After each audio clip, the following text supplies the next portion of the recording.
Hello, dickheads. Richard here. Kind of doing another mini episode. I'm sorry, my schedule's been just outrageous, full of stuff. So I didn't really get a chance to write an episode and get the boys together for a full-blown episode. I've been busy doing stand-up all over the place. I do trivia at bars and ski resorts, stuff like that. I also do the podcasts, you know what I mean? So I overextended myself. I got Timmins Comedy Festival coming up. So if you want to catch Ed the Sock in Timmins on April 25th at Full Beer Brewing, go ahead, go online, get your tickets now. There's not going to be lots left. The festival is going to be awesome. I know Just for Last died, but we're still killing it. If you want to see me go roast Kins and Klomp, that's what's happening. It's a roast show. I've been busy. I brought my kid to Toronto to go watch the Toronto Raptors. Good times. Got right on the court. It's kind of nice. Family stuff. Easter. Today's Easter night. So I didn't want to leave you guys hanging for an episode because I care about you guys a lot and I want this show to continue going. So consistency is key. So that being said, I'm going to do what I promised you guys I was going to do. Mini episodes on the Knights of the Round Table. I kind of wanted to go through the knights one by one, slowly here and there. So that's what this episode's going to be. It's going to be an episode about one of the Knights of the Round Table. We just finished the Arthur thing. Kind of was going to wait a couple episodes before I gave you one of these bonus ones.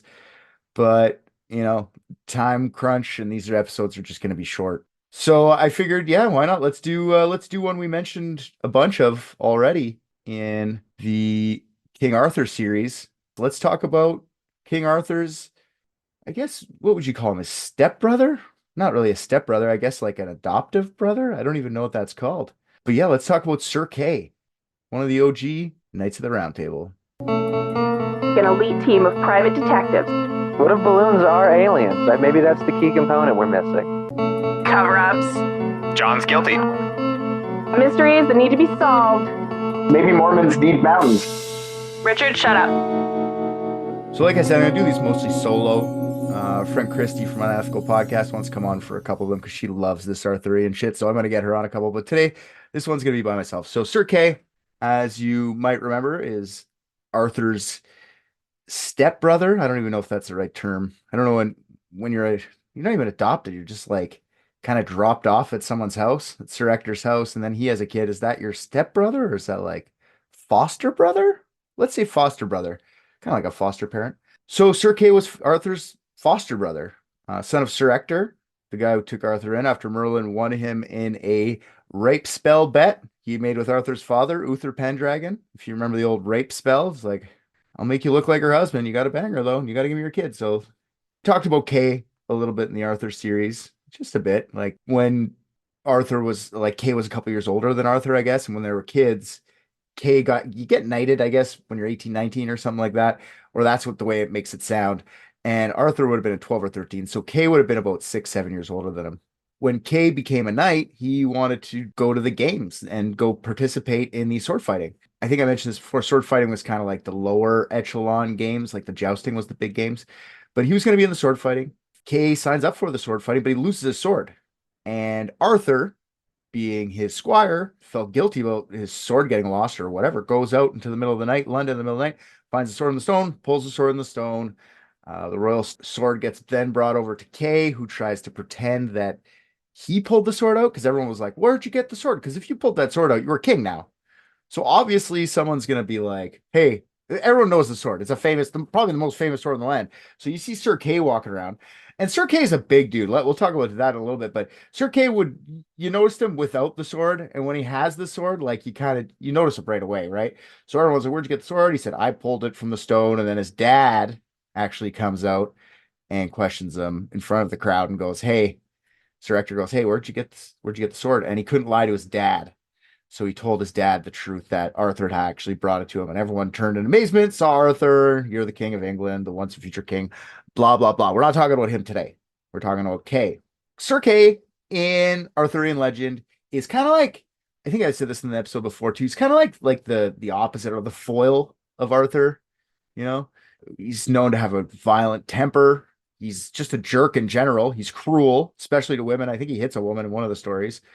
Sir Kay just exists to basically be the opposite of Arthur, guy that is there, but he's not quite got the same like valor and chivalry that Arthur would have. even though he's a knight and he had to take his oath, but still, when Arthur becomes king, he doesn't pull up the table right away and decide he's got some advisors and stuff. And one of the biggest supporters and helpers in Arthur's court would be Kay. Kay loved him as a brother, even though he was kind of a doofus and did opposite shit, right? Like I said, Kay was a big man, super tall, super muscular, but not really like the greatest warrior. He was a great warrior. Don't get me wrong. He was the knight of the round table. He was fierce, but compared to the other knights of the round table, he was kind of like on the lower echelon of like knights, kind of like the guy you like, oh, your brother's the king. I see. Just that guy. I'm kind of painting Kay in like a terrible way. He's not, he's a good guy. A lot of guys said that, or a lot of guys, this guy I know, it's a source. In one of the books that I was reading, the articles that I was reading online, a couple of them say that Sir Kay was a Saxon, but like, one of those good Saxons, like a Saxon that's a Christian, like changed to Christian, not one of those dirty druid Saxons. Get those the fuck out of here. So I found that great. When Arthur ascends to king, Sir Kay becomes actually, like I said, very prominent in his life in the English court. He gets the position of King Stewart and the Count of Anjou. Now, King Stewart means like he is appointed by the king to actually like represent him in like official king matters, I guess. Yeah, he got that. And then he was the Count of Anjou, which just got like to be in charge of the county of Anjou. He was basically like the ruler there. So pretty big jobs just given to a guy who was kind of like a big old doofus. Like he's not a doofus. I shouldn't say doofus. He's just not the best knight, but he's there. Yeah, it's also funny about Sir Kay. He's also said to have had mystical powers. There's a passage actually about his powers, and it's quoted when speaking of Sir Kay. So here goes. Quote, 9 nights and 9 days his breath lasted underwater. 9 nights and 9 days would be he without sleep. A wound from Kay's sword no physician might heal. When it pleased him, he would be as tall as the tallest tree in the forest.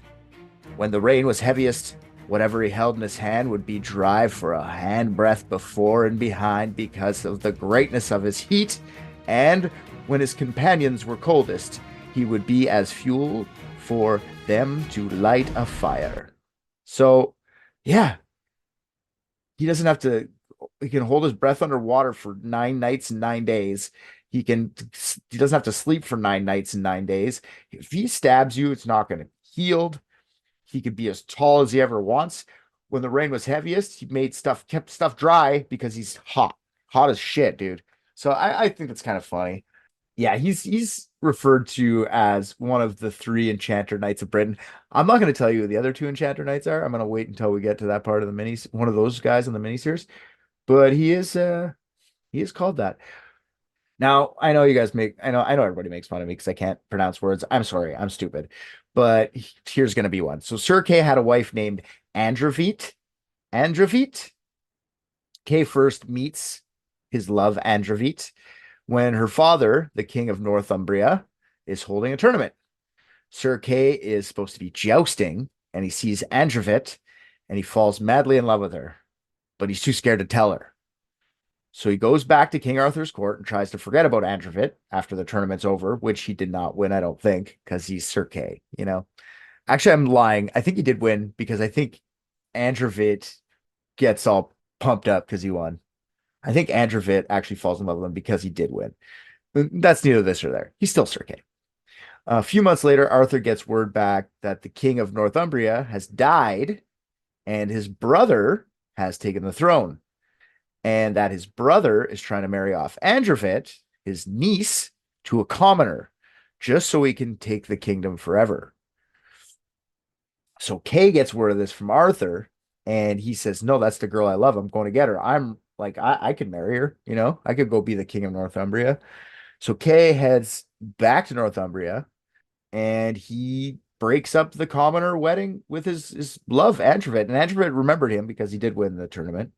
And she fell madly in love with him, and she gets her throne, and he's kind of the king of Northumbria, even though she's in charge. I'm just gonna say that. You know why I'm gonna say that? Because it's Sir Kay. Yeah, so they seem like they're happily married. They have 3 kids, 2 sons, Garenwin and Gronosis, and a daughter named Kelemon, Kelemon. Kelemon. I love it. I wish I was like, when I was having kids, I would have seen these old school names because Garenwin, come on. Vernosis, I'm just kidding. These are terrible names. I'm glad we moved to like Brad's, Cynthia's, even Cynthia, that's perfect. It's a little bit funky, but you could do it. Vernosis, I don't even know what you're saying there. All right. There's not many stories that feature Sir Kay. There's a few. Well, I'll tell you a couple, but like I'm gonna save some other stories 'cause they involve other knights as well. So once we get to the other night, I'll use that story and one of their stories too. But I'll tell you a couple of them. So one of them is the story of the giant of Mont Saint Michel, Mount Saint Michael. So there's this giant who lives in the Mount Saint Michael, and he's terrorizing an English town just off like I'm not sure exactly which town, okay? But it says on the English coast, so I'm assuming it's a coastal town. The giant lived on the top of the Mount St. Michael. Mount St. Michael was an island on itself. Many men would try to challenge the giant, but they would be crushed by his mighty hand. If they tried to attack him on his island, their boats would be pelted with giant rocks by the giant sitting on high. And you're wearing plate armor at the time, you're just gonna sink. You're done. It doesn't help you. Once the giant ventured into town, to steal the daughter of the Duke of Hull. And the giant just destroys the town in the process. And he grabs her kind of like you'd see in a movie by the leg and just walks her up the back up his mountain into his little hole with her. And lots of knights, like I said, tried to go save the damsel in distress, but many knights just ended up at the bottom of the sea or crushed by a club. The poor Duke, missing his daughter, doesn't really know what to do, so he sends for help from his king, King Arthur. Arthur decides, you know what? This is a worthy cause. We're gonna go. We love questing. If we know one thing about Arthur, he loves a quest, a good quest. So he brings with him Sir Kay and Sir Bedivere. So the three knights of the Round Table head out. So Sir Arthur had actually heard that a lot of knights had been dying when they go try to attack the island via boat. So he waits for a foggy night so he can kind of get some like cover, but from the fog. And they go really quiet. They don't turn on their 10 horsepower engines like the other knights have been doing. Just imagine they just had fucking gas motors back then. It'd be like, yeah, they'd probably just use it as a weapon. They'd probably just flip over the fucking outboard and just use it like, oh, it's good, it's better for killing because that's what kind of fucking crazy assholes these guys were. Anyways, I digress. They get on the island. Once they're in the island, it's still a night. The giant doesn't see them. Arthur and his pair of knight friends, they see in the distance two burning fires, one to the west and one to the east. One of them was bigger, one of them was smaller. Arthur decides, let's investigate the smaller one. He sends Bedivere. They'll set up camp, and Bedivere goes to investigate. Arthur says, do not engage. Just come, go see what it is, come back. Then Bedivere gets close, and he can hear an elderly woman crying. As he gets closer to the fire, he sees said older lady sitting beside a tomb, sobbing. She was crying over the grave of a young lady she had nursed since childhood, who had recently been killed by the giant. She warns Bedivere to get the fuck off this island. That giant's going to kill all of us as she's sobbing. She's like, get him off. Get him. He's going to kill you too. He's going to kill you too. So, you're all going to die on this island. You're all going to die. Anyways, yeah, and she also like tells Bedivere like the only reason the giant didn't kill her is because he likes the way she's crying. Like I kind of like the way she's crying. It's kind of fun. Get out of here. I shouldn't make fun of this lady. Her little daughter, I guess, died. Anywho, so Bedivere rushes back to Arthur and Kay, tells him what he'd seen. Arthur, now hearing about this little dead girl, he's more determined than ever. He likes to hear a girl cry. I'm gonna kill this fucking giant, man. I'm gonna kill this fucking giant with Excalibur here. So he starts towards the bigger fire. Kay and Bedivere following right behind him. As they approach the bigger fire, Arthur whispers to his friends to stay back. Arthur wants to surprise the giant and hopefully slay him with Excalibur when he isn't paying attention. So even though Arthur tries to be quiet, I guess he steps on a branch or ruffles some leaves or something like that, but the giant notices him right away. And the giant leaps to his feet and picks up a gore-filled oak tree he used as a club to defend himself against an already attacking Arthur. The giant swings his big stick, and Arthur jumps over top of it, right towards the giant's head. He goes for a death blow through the left eye of the giant, but he misses, and he cuts the massive man across the lower part of his forehead. The blood starts to drip into the eyes of the giant, blinding him. As the giant rubbed blood from his eyes and blindly swinging his club, Arthur makes a precise stab right to the heart of the beast. The gigantic man falls to the ground like an old wood tree, slamming so hard into the ground that birds kilometers away fly in fear. Now this part of the story, like so far, Arthur's just killed this giant, right? This is where Sir Kay comes into play, which I find hilarious. Arthur calls him over. He goes, "Hey, Kay, get over here.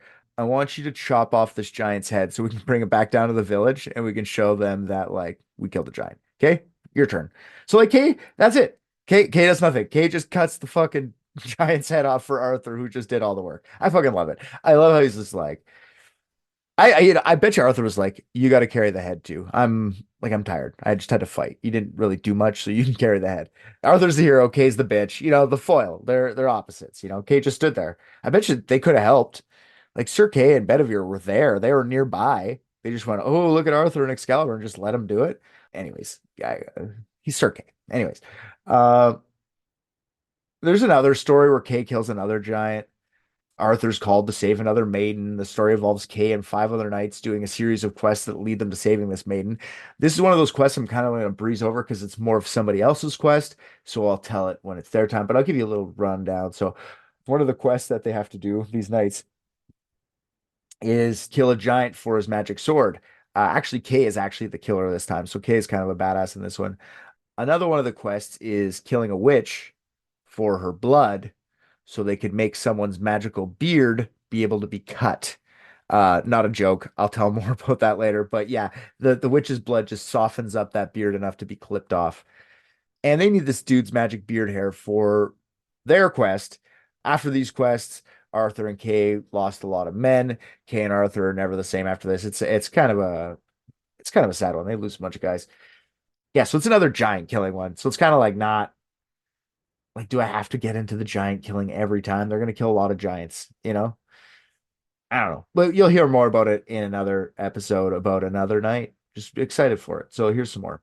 Another story involving Sir Kay I talked about in the Arthur episodes was the whole like Knight of the Cart Lancelot thing where Meligent steals Guinevere, and Sir Kay's like he's like, "If you want your wife back, you gotta come fight me single combat." And Arthur's like, "Oh no, I must send a knight." And then like Kay's like, "I'll go, that's my sister-in-law. I'm gonna go save her." And everyone's like, don't send Kay. It's Sir Kay. Why would you send Sir Kay?" And Arthur's like, "Well, it's my brother." And Sir Kay's like, "Come on, man. Just send me, bro." And everyone's like just shaking their head as Arthur, like being the nice guy, just goes like, "Yeah, you go. Have fun. You can get her back. I know you can. It's just Milligent." And Lancelot doesn't want to tell everyone he's banging Guinevere either. So he's kind of like just kind of silent going with the crowd. But he's like, he wants to go. So, anyways, Sir Kay goes. I didn't really tell you what he does. So he makes it to Milligent.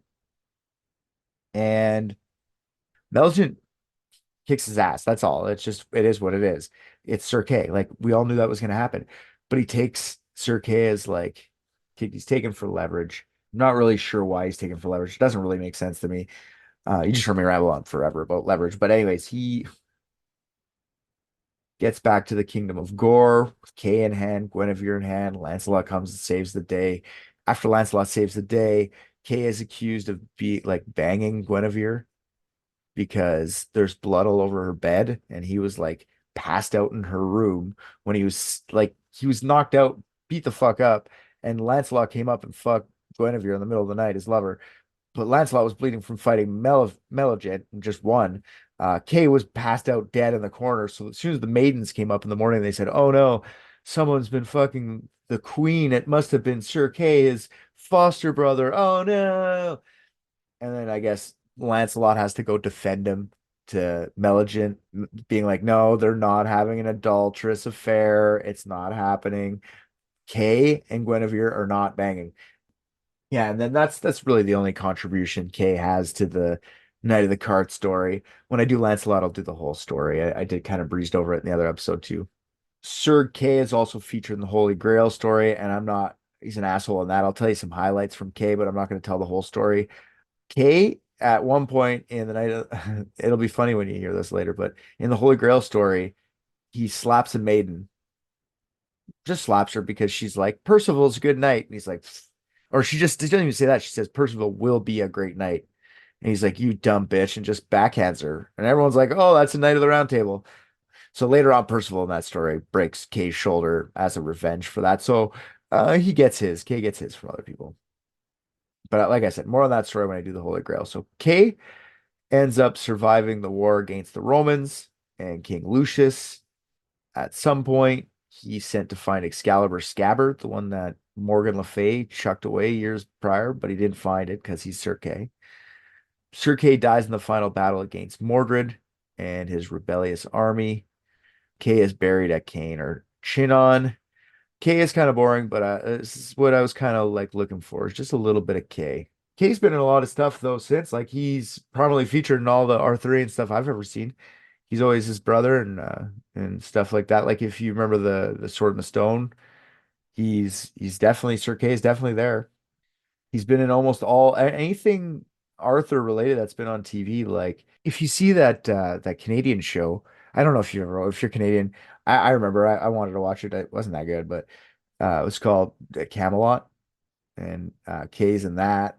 So like I don't know how much Kay's in everything, but I mean he's around still, just like King Arthur. And I do enjoy the fact that he exists because, we all just need a guy that's kind of like, Sir Kay. So thanks for listening, guys. We'll be back in a couple weeks. I promise. I got a special episode coming up for our next release. If you want to go to our Facebook page, go to Private Jake's Detective Agency, come hang out, come say hi.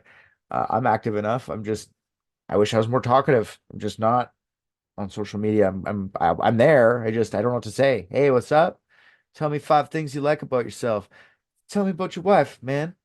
Like that's weird. Why would I see what I mean? Like I don't want to talk, but if you want to talk, we'll talk. I'd love to hear from you. I'm good in one-on-one conversation. Just social media. Just here's my breakfast. I don't know. I wish I could. Selfie time, duck lips. Anywho, go to our YouTube channel if you want to go check out some little clips. I've been putting on TikToks. I don't know if anybody's been noticing them, but they've been out. Just cut little clips of the episodes featuring our faces. If you do want to go check our faces more, go to www.unethicalpodcast.com/Patreon and you go get all of our uncut videos, early access episodes, and that's about it. Thanks, guys. I just watched Private Dicks and I think RJ's the funniest. What? Come on.